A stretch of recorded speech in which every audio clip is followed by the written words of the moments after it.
Hello everyone, how are you all ma'am? We all are fine. चलिए जी, हम start करते हैं हमारी GST MCQ 300 plus series.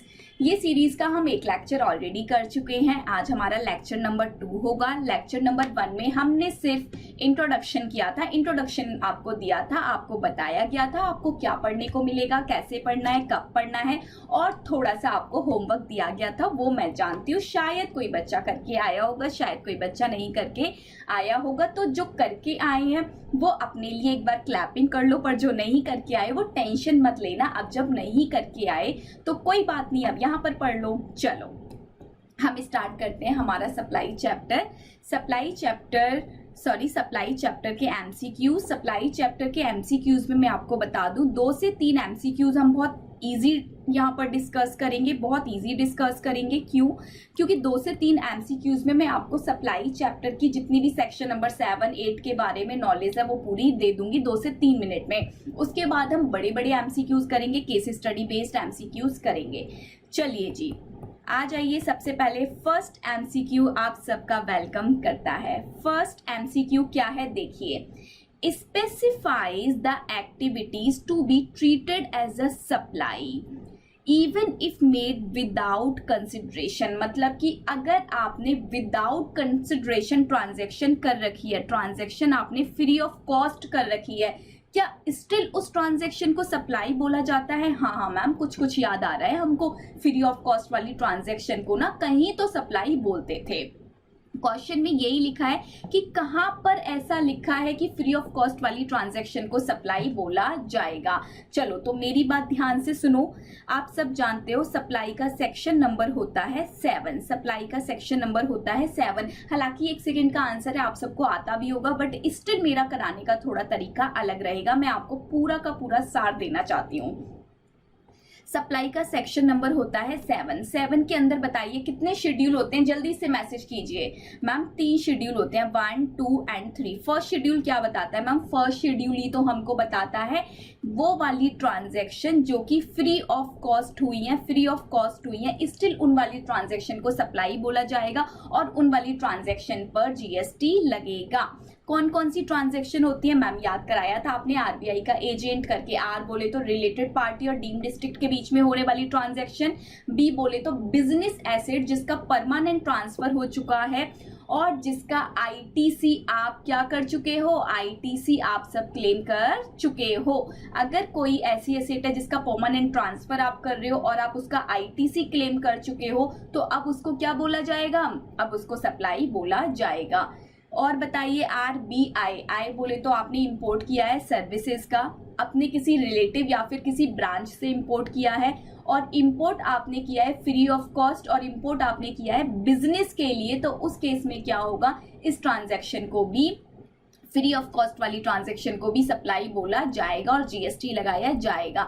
Last बचता है एजेंट और प्रिंसिपल के बीच में होने वाली ट्रांजैक्शन को भी सप्लाई बोला जाता है। भले ये ट्रांजैक्शन फ्री ऑफ कॉस्ट क्यों ना हो, स्टिल इनको सप्लाई के दायरे में ही रखा गया है।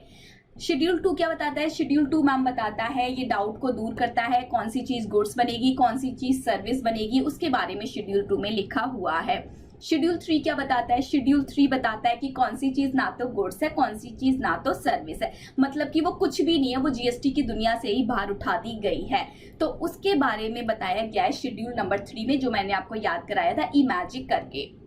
चलिए जी, ये पूरा सेक्शन नंबर 7 अब आपका रिकॉल हो गया, सारे शेड्यूल रिकॉल हो गए। अब जल्दी से मुझे इसका आंसर बता दीजिए मैम। इसका आंसर है आपका शेड्यूल 1। शेड्यूल 1 है जो कि ये चीजें बताता है, शेड्यूल 1 ये सारी चीजें बताता है। चलिए आंसर मैं यहाँ पर खोल देती हूँ। आंसर ये रहा आप सबके सामने। एमसीक्यू नंबर 2 बहुत सिंपल है, बट आपका सेक्शन नंबर 8 पूरा रिकॉल हो जाएगा। मैम सेक्शन नंबर 8 क्या होता है? हमें तो यही नहीं याद आ रहा। सेक्शन नंबर 8 होता है composite versus mix. Composite supply and mix supply किसे कहते हैं? इसका होता है सेक्शन नंबर 8। क्वेश्चन पढ़ो जल्दी से। क्वेश्चन क्या है? Which of the following supplies are naturally bundled? इनमें से कौन सी सप्लाई नेचुरली बंडल्ड है? नेचुरली बंडल बोले तो कंपोजिट, और मिक्स का मतलब क्या होता है, आर्टिफिशियली बंडल्ड। आप सब जानते हो कंपोजिट बंडल उसको बोलते हैं जहां पर एक प्रिंसिपल सप्लाई होती है, बाकी सारी एंसिलरी सप्लाई होती है। कंपोजिट सप्लाई के ऊपर जो जीएसटी का रेट लगता है वो वही रेट लगता है जो कि प्रिंसिपल सप्लाई का रेट होता है। लेकिन मिक्स के अंदर कोई भी प्रिंसिपल सप्लाई नहीं होती, वहां पर बंडल को आर्टिफिशियली क्रिएट किया गया होता है। मिक्स बंडल के ऊपर हमेशा हाईएस्ट रेट ऑफ जीएसटी लगाया जाता है। चलिए अब इन सब में से आपको आइडेंटिफाई करना है कि कौन सा बंडल नेचुरल है। Rent deed executed for renting of 2 different floors of a building. एक बिल्डिंग रेजिडेंशियल पर्पस के लिए यूज कर रहे हैं और दूसरा उसी बिल्डिंग का फ्लोर कमर्शियल पर्पस के लिए यूज कर रहे हैं। तो रेजिडेंशियल के लिए अलग डीड बननी चाहिए, कमर्शियल के लिए अलग डीड बननी चाहिए। क्या ये ऑर्डिनरी कोर्स ऑफ बिजनेस ऐसा बोलता है कि दोनों डीड को मिला के एक बना दो? No, ordinary course of business में ऐसा कहीं नहीं लिखा हुआ कि दोनों डीड्स को मिला के एक डीड बना दो। तो इसका मतलब ये बंडल जानबूझ के क्रिएट किया गया है, ये बंडल नेचुरल बंडल नहीं है। कौन सा है ये बंडल? ये बंडल मिक्स है। नेक्स्ट पढ़ो, pack of watch tie and belt. Watch tie and belt बताइए जल्दी से कैसा बंडल है? मैम ये आर्टिफिशियल बंडल है, इसको भी जानबूझ के बनाया गया है। कहीं भी बिजनेस की रिक्वायरमेंट नहीं है, कहीं भी ऑर्डिनरी कोर्स ऑफ बिजनेस ऐसा नहीं बोलता कि आप ये तीनों चीजें मिला दो। बात आती है fourth, package of canned food such as a burger, chocolate, sweets, cake, etc. Diwali gift का अपनी क्लास में हमने एग्जाम्पल किया था, आप सबको याद आ गया होगा। तो ये बंडल कैसा है? ये बंडल भी मिक्स है। नन ऑफ द अबव, क्या इनमें से कोई भी बंडल आपको नेचुरल बंडल मिला? नो मैम, कोई भी बंडल नेचुरल नहीं है, सारे बंडल मिक्स हैं। तो आंसर क्या हो जाएगा? None of the above. आ जाइए पढ़िए MCQ number 3, consider the following statement. आपको यहाँ पर स्टेटमेंट दी गई है, तो देख रहे हो ना, एमसीक्यू स्ट्रेट फॉरवर्ड था, सबसे पहले शेड्यूल वाला, उसके बाद जो एमसीक्यू था वहां पर आपको क्या बताना था, आपको देखना था क्या ये चीज कंपोजिट है कि नहीं है। और अब आपको कुछ स्टेटमेंट दे दी गई है, इस स्टेटमेंट को आपको पहले देखना है कि स्टेटमेंट क्या बोलती है, बाद में देखेंगे ऑप्शंस क्या है। Statement 1, in the previous indirect tax regime. Oh my God, कुछ बच्चे तो यहीं से परेशान हो गए कि ये जो बात है ये तो पिछले पुराने टैक्स के बारे में है, मतलब कि वैट वगैरह की, हमें नहीं आता, हमसे ये एमसीक्यू नहीं होगा, और इतना देख के ही वो ये एमसीक्यू को यहीं पर छोड़ देंगे। बट जब भी ऐसा लिखा आ जाए तो उस लाइन को ही इग्नोर कर देना, क्योंकि कभी भी कोई भी इंस्टीट्यूट आपसे पुराने लॉ का कुछ भी नहीं पूछेगा, वो जस्ट आपको कंफ्यूज कर रहा है। बट आप कंफ्यूज मत होना, उस लाइन को छोड़ के अगली लाइन पढ़ लेना। चलो, ये बोल रहे हैं कि पुराने टैक्स सिस्टम के अंदर में प्रिंसिपल और एजेंट के बीच में जो भी ट्रांजैक्शन होती थी वो ट्रांजैक्शन टैक्सेबल थी। बट आज के टाइम में supply will not be taxable. ये बोल रहे हैं कि वैट के अकॉर्डिंग, वैट के अंडर में जो एजेंट और प्रिंसिपल के बीच में ट्रांजैक्शन होती थी वो ट्रांजैक्शन टैक्सेबल थी। आपको कुछ नहीं करना, भूल जाओ। फिर इन्होंने क्या बोला, लेकिन आज के टाइम में एजेंट और प्रिंसिपल के बीच में होने वाली ट्रांजैक्शन टैक्सेबल नहीं है। अभी शेड्यूल 1 आपको पढ़ाया, शेड्यूल 1 में क्लियर कट लिखा हुआ था कि एजेंट और प्रिंसिपल के बीच में होने वाली ट्रांजैक्शन सप्लाई बोली जाती है, जीएसटी लगता है। इसका मतलब ये स्टेटमेंट गलत लिखी हुई है। Statement 2, any services import by a taxable person from a related person or from any other establishment which attract GST। ये क्या बोल रहे हैं कि अगर मान लो आपने इंपोर्ट किया है, इंपोर्ट आपने किससे किया है, अपने किसी रिलेटिव से किया है या फिर किसी अदर इस्टेब्लिशमेंट से किया है, तो क्या उस ट्रांजेक्शन पर जीएसटी लगेगा? जी बिल्कुल लगेगा। अभी अभी बताया था, शेड्यूल 1 में लिखा हुआ है, अगर आप इंपोर्ट करते हो, रिलेटिव से इंपोर्ट करते हो, फ्री ऑफ कॉस्ट इंपोर्ट करते हो, बिजनेस पर्पस के लिए इंपोर्ट करते हो, तो उस ट्रांजैक्शन को सप्लाई बोला जाता है और उस ट्रांजैक्शन पर जीएसटी लगता है। तो ये वाली ट्रांजैक्शन क्या है आपकी? ये ट्रांजैक्शन है करेक्ट। चलो ऑप्शन देखो, ऑप्शन क्या बोला है, state the correct answer from the option given below. आपको इतने सारे ऑप्शन दिए हैं, आपको बताना है कि कौन सा ऑप्शन ज्यादा सही है। आपकी स्टेटमेंट 1 क्या है, इनकरेक्ट है। तो देख लो यहाँ पर स्टेटमेंट 1 इनकरेक्ट कहाँ पर लिखा हुआ है, स्टेटमेंट 1 इज इनकरेक्ट। फिर आपकी स्टेटमेंट 2 क्या है, करेक्ट, तो स्टेटमेंट 2 इज करेक्ट, तो यही आपका आंसर है, बी आपका आंसर हो जाएगा। चलिए आगे बढ़ जाते हैं हम एमसीक्यू नंबर 4 पर। एमसीक्यू नंबर 4 देखिए, विच of the following statement is correct, कौन सी स्टेटमेंट सही है। तो समझ पा रहे हो ना कि स्ट्रेट फॉरवर्ड नहीं आ रहा, प्रोविजन लगाना पड़ रहा है, स्टेटमेंट देखनी पड़ रही है। तो जब प्रोविजन याद आएगा तो ये सारी चीजें अपने आप हो जाएंगी। चलो इसको देखते हैं कि ये क्या बोल रहा है हमसे। आपको बताना है कि कौन सी स्टेटमेंट सही है। पहली स्टेटमेंट पढ़ो, पहली स्टेटमेंट पढ़ो। पहली स्टेटमेंट क्या बोलती है, subsidy given by NGO does not form part of consideration. यहीं से आपके माइंड की घंटी बज जानी चाहिए, आपको पता लग जाना चाहिए कि ये बातें हमने वैल्यूएशन चैप्टर में पढ़ी थी। कंसिडरेशन की बातें कर रहा है, कंसिडरेशन निकालना हमने कहाँ सीखा था, वैल्यूएशन चैप्टर में, जिसका सेक्शन नंबर क्या होता था, बताइए जल्दी मैम। सेक्शन नंबर होता था 15। वहां पर आप सबको याद होगा हमने सीखा था कि जब भी हम वैल्यू निकालते हैं तो 15(1) के अकॉर्डिंग हम ट्रांजैक्शन वैल्यू ले लेते हैं, उसके अंदर हम ऐड कर देते हैं 15(2) वाले काफी सारे खर्चे, ABCDE इस नाम से हमने सीखे थे। उसके बाद हम माइनस कर देते हैं 15(3) जो कि डिस्काउंट की बातें आपको बताता है। फिर हमारे पास वैल्यू निकल के आ जाती है एज पर सेक्शन नंबर 15। तो यहाँ पर ये जो क्लॉज ई है, ये क्लॉज ई क्लियर कट बताता है कि अगर आपको कोई भी सब्सिडी मिली है अदर देन गवर्नमेंट तो वो सब्सिडी कंसिडरेशन का पार्ट बनेगी। एनजीओ अदर देन गवर्नमेंट है कि नहीं, यस मैम एनजीओ गवर्नमेंट नहीं होती, तो एनजीओ के द्वारा मिली हुई सब्सिडी कंसिडरेशन का पार्ट बनेगी। लेकिन यहाँ पर स्टेटमेंट क्या बोली है कि सब्सिडी दी है एनजीओ ने और वो कंसिडरेशन का पार्ट नहीं बनेगी। तो ये स्टेटमेंट क्या है, ये स्टेटमेंट गलत है।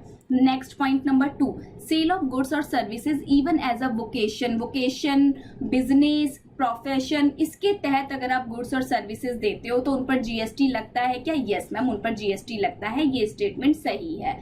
Statement number 3, in order to attract GST both supplier and recipient should be registered, should be taxable person. No, हमने आरसीएम का केस भी पढ़ा है जहां पर रेसिपिएंट भी अगर रजिस्टर्ड है तब भी काम चल जाएगा, अगर सप्लायर सिर्फ रजिस्टर्ड है तब भी काम चल जाएगा, जरूरी नहीं है दोनों ही रजिस्टर्ड हो। तो ये स्टेटमेंट भी गलत है। Statement number 4, a deposit given in respect of supply of goods or services or both shall be considered as payment made for such supply।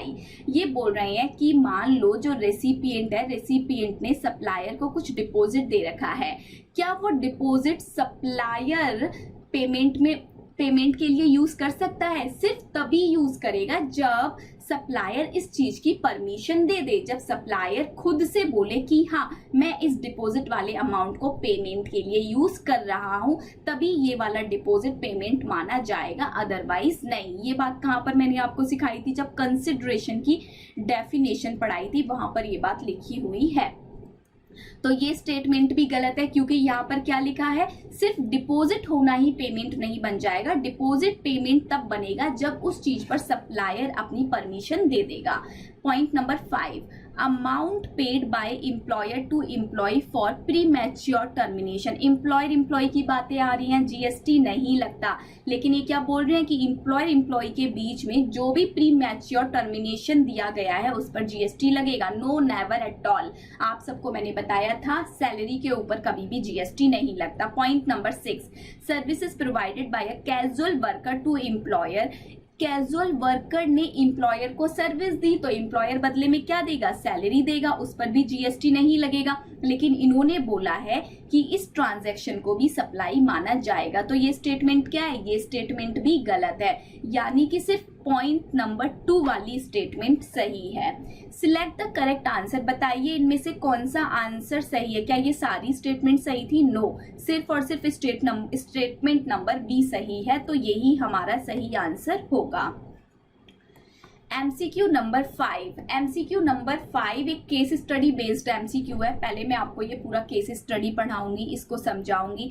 After then हम इसके ऊपर 3 एमसीक्यू करेंगे, एमसीक्यू 5, 6 एंड 7। ये तीनों एमसीक्यू इस केस स्टडी के ऊपर based है। बहुत ही ब्यूटीफुल सी केस स्टडी है, बस आपको पढ़ने में टाइम लगेगा, एमसीक्यू करने में 2 मिनट से ज्यादा का टाइम नहीं लगेगा, ट्रस्ट मी। चलिए करें case study. Yes ma'am. PTL Private Limited. PTL Private Limited is a retail store of merchandise located in 25 states और यूनियन टेरिटरी। ये क्या बोल रहे हैं कि ये जो PTL Limited है ये 25 स्टेट्स में रजिस्टर्ड है, कोई दिक्कत वाली बात नहीं है। For the purpose of clearance of stock of merchandise and attract customer, PLT limited launch scheme of bye one get one. ये बोल रहे हैं कि ये जो PLT लिमिटेड है ये बाय वन गेट वन की स्कीम्स देती है, यानी कि काम की बात हमें यहाँ पर नजर आ रही है। ऊपर तो पूरी कहानी लिखी हुई थी, लेकिन ये बाय वन गेट वन की स्कीम थोड़ी काम की दिख रही है। For the same type of merchandise, for instance 1 shirt to give free with purchase of 1 shirt. एक शर्ट के साथ एक शर्ट ये फ्री देते हैं। For saving cost, PTL limited directly purchase merchandise from the manufacture. कोई दिक्कत वाली बात नहीं है। इन्होंने हमें देखो एक टॉपिक क्या दे दिया, एक टॉपिक दे दिया जहां पर ये पर्टिकुलर कंपनी एक गुड्स के साथ दूसरा गुड्स फ्री दे रही है। ये बात याद आ रही है कि नहीं? ये बात हमने कहीं पढ़ी थी, याद आ रही है कि नहीं? यस मैम, हमें याद आ रहा है, आपने हमें पढ़ाया था कि जब एक गुड्स के साथ दूसरा गुड्स फ्री दे दिया जाता है तो उस पूरे के पूरे बंडल के लिए कितना रुपया चार्ज किया गया है वही उसी पर GST लगेगा। जो चीज फ्री दे दी गई है उस पर GST नहीं लगेगा, क्योंकि सॉरी, फ्री ऑफ कॉस्ट वाली चीजों पर GST नहीं लगता। सिर्फ शेड्यूल 1 के अंदर जो फ्री ऑफ कॉस्ट वाली चीजें कवर होती हैं उसी पर GST लगता है, सब पर GST नहीं लगता। तो इसलिए एक शर्ट के साथ एक शर्ट फ्री दी है। सपोज इस पूरी दोनों शर्ट के लिए 1000 रुपए चार्ज किए गए हैं, तो 1000 रुपए पर ही GST लगेगा। यस मैम, सिर्फ और सिर्फ GST 1000 रुपए पर लगेगा। डजेंट मैटर कि एक शर्ट फ्री दी गई है, बला बला बला, उससे कोई फर्क नहीं पड़ता। अब पढ़ो second para.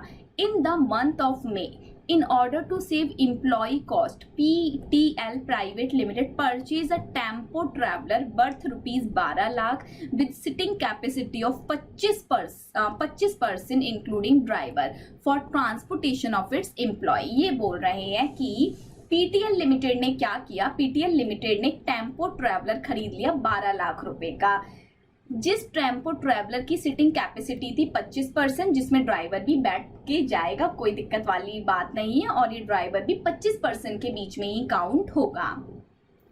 For transportation of its employ, कोई दिक्कत वाली बात नहीं है। ऐसी बातें आपको याद आ रही हैं कि हमने कहीं पढ़ी थी, जहां पर हम कार वगैरह परचेज करते हैं, पैसेंजर की जो कैपेसिटी होती है वो लिमिटेड होती है। 13 पैसेंजर तक अगर आपने कोई कार वगैरह खरीदी है तो उसका ITC ब्लॉक होता है।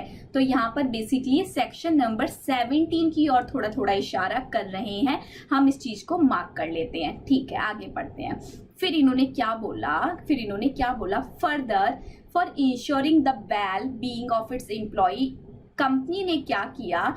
Voluntarily obtained health insurance cover of ₹2 lakh for each employee in the same month, और 1500 रुपए का उस पर प्रीमियम भी भरा है, और 100 एम्प्लॉय के लिए इन्होंने ये स्कीम ली थी। आप सबको पता है सेक्शन नंबर 17 में एक बात और लिखी हुई है। वो बात क्या बोलती है कि अगर स्टैच्यूटरी ऑब्लिगेशन के तहत आप अपने एम्प्लॉय के लिए प्रीमियम भर रहे हो तो आपको ITC का क्रेडिट मिल जाएगा, लेकिन अगर आप खुद अपनी मर्जी से ले रहे हो तो आपके एम्प्लॉय के लिए जो आपने इंश्योरेंस पैसा दिया है उस पर जो भी GST दिया है उसका आपको ITC नहीं मिलेगा। उसका ITC क्या होता है? उसका ITC होता है ब्लॉक। तो हमने 2 पैराग्राफ पढ़े, दोनों पैराग्राफ अलग अलग बातों का इशारा कर रहे हैं। थर्ड पैराग्राफ और देख लेते हैं।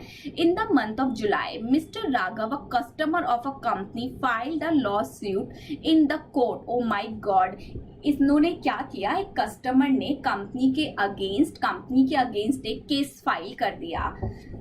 ठीक है जी, against the company for not supplying goods and value of 1 lakh.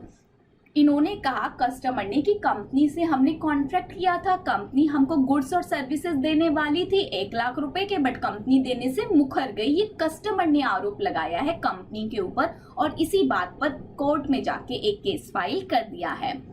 PTL private limited ने राम को हायर करा। पीटीएल प्राइवेट लिमिटेड कोई गरीब थोड़ी है, एक कंपनी है, रजिस्टर्ड कंपनी है। उसने राम को हायर किया, एक एडवोकेट को हायर किया कि जाइए राम, जाइए आप मेरा कोर्ट में केस रिप्रेजेंट कीजिए, जिसके लिए पीटीएल प्राइवेट लिमिटेड ने राम को 25,000 रुपए का कंसिडरेशन दे दिया।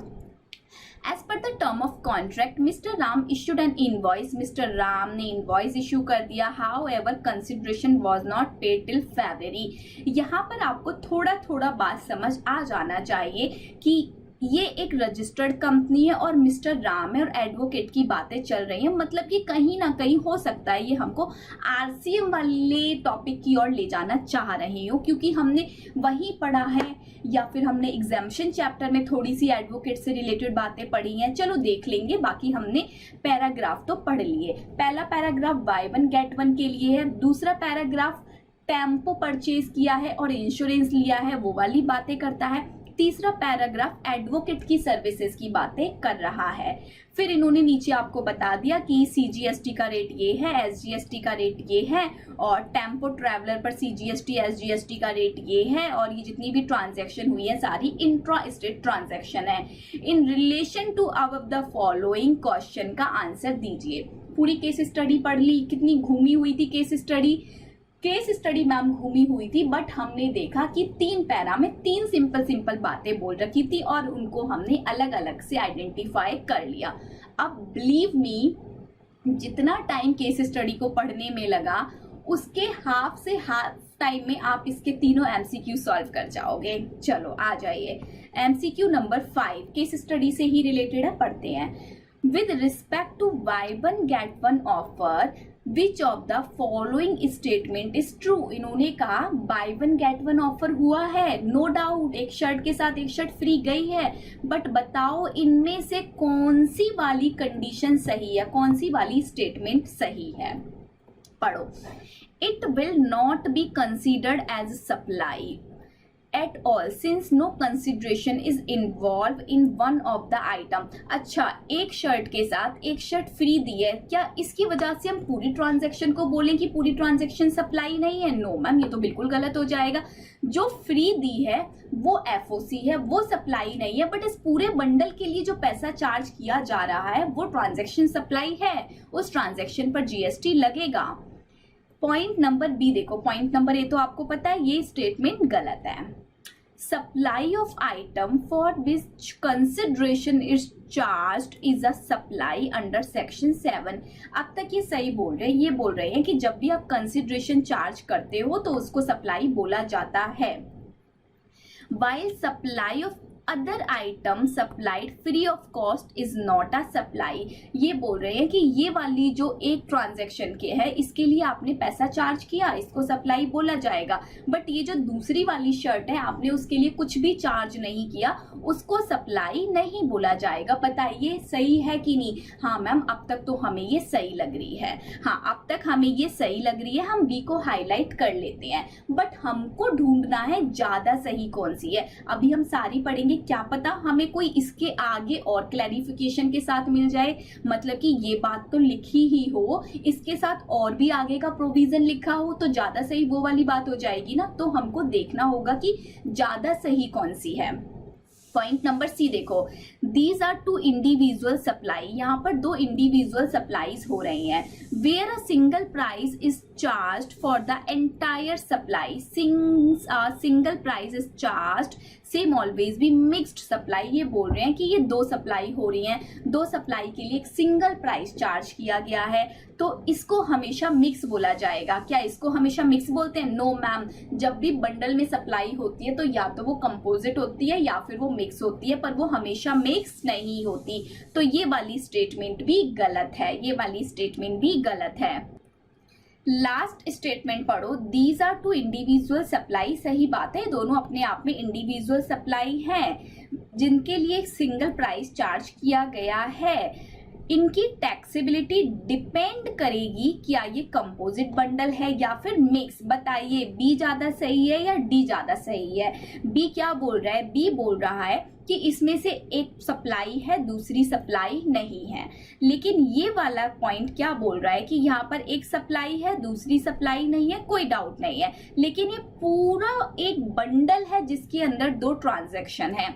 अब इनके ऊपर क्या टैक्स का रेट हो ये डिपेंड करेगा कि ये कंपोजिट है या मिक्स है। सही बात है कि नहीं? जी मैम, तो ये वाली बात हमें ज्यादा सही लग रही है एंड प्रॉपर लग रही है। जी हाँ, तो ये स्टेटमेंट हमारी पूरी तरह से ट्रू स्टेटमेंट बोली जाएगी और यही इसका आंसर होगा। चलिए जी एक बार मैं दिखा देती हूँ आंसर नंबर डी, यही हमारा आंसर है। तो आपके लिए ये क्वेश्चन मैंने इसलिए रखा कि कभी भी आप एक पॉइंट में भले ही आपको लगे कि हाँ ये पॉइंट सही है इसी को टिक करना है, वहां पर टिक मत कर दीजिएगा, पूरा आंसर पढ़ना, पूरे ऑप्शंस पढ़िएगा। हो सकता है नीचे वाली स्टेटमेंट उससे ज्यादा सही निकल आए तो फिर आपको वो टिक करनी पड़ेगी। अगर वो टिक नहीं करोगे आपको मार्क्स एक भी नहीं मिलेगा। आइए इसके ऊपर सेकंड पढ़ते हैं। सेकंड एमसीक्यू इसी केस स्टडी के ऊपर बेस्ड है। एलिजिबल इनपुट टैक्स क्रेडिट आपको निकालना है। देखो मैंने पहले ही आपको बोला था, वहीं से हिंट मिल गया था, ये ब्लॉक की बातें कर रहे हैं। तो अब आपको क्या निकालना है, eligible input tax credit in case on the purchase of tempo traveller and in case of insurance premium. तो आप सभी जानते हो, अगर मैं टेम्पो ट्रेवलर की बात करूं, अगर मैं टेम्पो ट्रेवलर की बात करती हूं तो आप सब एक बात बहुत अच्छे से जानते हो कि जहां पर सिटिंग कैपेसिटी 13% पैसेंजर तक की होती है, वहां पर आईटीसी ब्लॉक की बातें आती हैं। But after 13 passenger ITC block की कोई बात पिक्चर में नहीं आती। इसका मतलब इन्होंने जो भी टेम्पो ट्रेवलर लिया था उसका आईटीसी इनको मिलेगा कि नहीं? जी मैम, उनका आईटीसी तो मिलेगा इनको। कितने का टेम्पो ट्रेवलर लिया था जल्दी से बताइए मैम? 12 लाख रुपए का टेम्पो ट्रेवलर था। और जीएसटी का रेट बताइए कितना था? जीएसटी का रेट था मैम सीजीएसटी 14, एसजीएसटी 14। 12 लाख रुपए इंटू 14%, जल्दी से कीजिए, बताइए कितना आएगा मैम? 1,68,000 का सीजीएसटी, 1,68,000 का एसजीएसटी आ जाएगा। लेकिन ये वाली बात तो मैम पॉइंट नंबर डी में भी लिखी है, यानी कि ए और सी तो आंसर है ही नहीं। अब हमें डिसाइड करना है बी और डी में से कौन सा आंसर सही है। आगे का पढ़ते हैं। इंश्योरेंस प्रीमियम, मैंने अभी आपको बताया था, इंश्योरेंस प्रीमियम अगर स्टैच्यूटरी ऑब्लिगेशन की वजह से लोगे तो आईटीसी मिल जाएगा। अगर खुद अपनी मर्जी से ले रहे हो तो फिर आईटीसी ब्लॉक है, इसका मतलब आईटीसी नहीं मिल पाएगा। तो आईटीसी कितना हो जाएगा? नील। बताइए कौन सी स्टेटमेंट ज्यादा सही निकली मैम? Statement number B. तो बी हमारा क्या हो जाएगा आंसर। देख रहे हो कितना ईजी है, केस स्टडी थी बस, क्वेश्चन तो बहुत ईजी है उसके ऊपर। एमसीक्यू नंबर 7, वो भी हमारा केस स्टडी बेस्ड है। Which of the following statement is true in respect of services of advocate availed by the company? Advocate की सर्विसेज किसने ली है? कंपनी ने ली है। अब बताइए कौन सी वाली ट्रांजैक्शन ज्यादा सही है? सीजीएसटी कितने का लगा रखा है, एसजीएसटी इतने का लगा रखा है। मैम ऐसा क्यों? आ जाइए देख लीजिए, जो सर्विसेज की वैल्यू थी वो कितनी थी? सर्विसेज की वैल्यू थी, यहाँ पर देखो ली गई है सर्विसेज 25,000 रुपए की। 25,000 का 9% सीजीएसटी एंड 25,000 का 9% कर रखा है इन्होंने एसजीएसटी। बात समझ आ रही है कि नहीं? जी मैम, तो सीजीएसटी एसजीएसटी इन्होंने हर क्वेश्चन में सेम ही लगा रखा है, सेम ही लगा रखा है। पर अब हमें इसका आगे पूरा का पूरा सेंटेंस पढ़ना पड़ेगा, पूरी की पूरी स्टेटमेंट पढ़नी पड़ेगी, ये डिसीजन लेने से पहले कि कौन सी स्टेटमेंट सही है और कौन सी स्टेटमेंट गलत है। सुनो, CGST and GST on advocate services are payable by PTL private limited. ये क्या बोल रहे हैं कि ये जो टैक्स है ये कौन पे कर रहा है? कंपनी पे कर रही है। आप सब जानते हो आरसीएम के अंडर में ये चीज हमने पढ़ रखी है कि कंपनी ही हमेशा टैक्स पे करेगी, एडवोकेट कभी टैक्स पे नहीं करता। अंडर आरसीएम कंपनी को टैक्स भरना पड़ता है। तो ये बात एकदम सही है कि यहाँ पर कंपनी टैक्स पे कर रही है। पर आगे की बातें पढ़ेंगे अभी बाद में। आगे देखो और क्या लिखा है। यहाँ पर टैक्स कौन पे कर रहा है, राम टैक्स पे कर रहे हैं, मतलब ये स्टेटमेंट गलत है। फिर पॉइंट नंबर सी में टैक्स कौन पे कर रहा है, टैक्स पे कर रही है कंपनी, मतलब ये वाली स्टेटमेंट सही होने के चांसेस हैं। लास्ट में देखो टैक्स कौन पे कर रहा है, राम पे कर रहा है, मतलब ये स्टेटमेंट भी पूरी तरह से गलत है। अब आपको ए और डी में से डिसीजन लेना है कि कौन सी वाली ज्यादा सही है। तो अब आगे की लाइन पढ़ते हैं, आगे की बातें पढ़ते हैं। चलिए अब पूरी बात पढ़ लेंगे कि टैक्स किसने पे किया है, कंपनी ने पे किया है, कोई दिक्कत वाली बात नहीं है।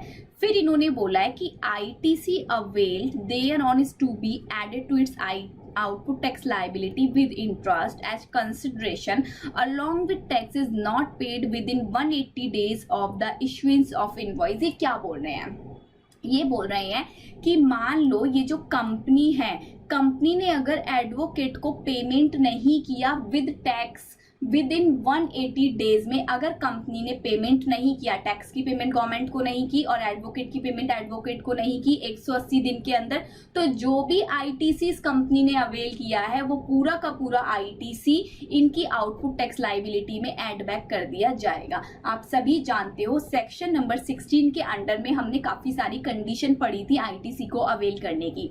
वहां पर एक कंडीशन ये भी होती है कि आपको विद इन 180 डेज के अंडर पेमेंट करना होता है, पेमेंट करना होता है। अगर आप पेमेंट नहीं कर पाए तो आपका ITC रिवर्स हो जाएगा, लेकिन वो 180 डेज की कंडीशन RCM के ऊपर नहीं होती है।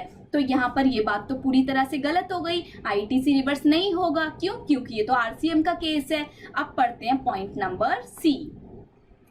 पॉइंट नंबर सी में कंपनी ने टैक्स पे किया, अंडर RCM किया, बहुत अच्छी बात है, लेकिन जो condition of payment of consideration along with tax with in 180 days issuance of invoice does not apply, ये बात एकदम 100% सही है। तो इसका मतलब आंसर क्या होगा मैम? आंसर हो जाएगा डी। अब केस स्टडी बेस्ड वाले MCQs हमारा खत्म हो गया। आइए अब हम करते हैं क्वेश्चन नंबर 8, MCQ 8। ये एक इंडिपेंडेंट MCQ है। XX registered in Delhi purchase books from PC trader registered in Uttar Pradesh. Books are exempt from GST।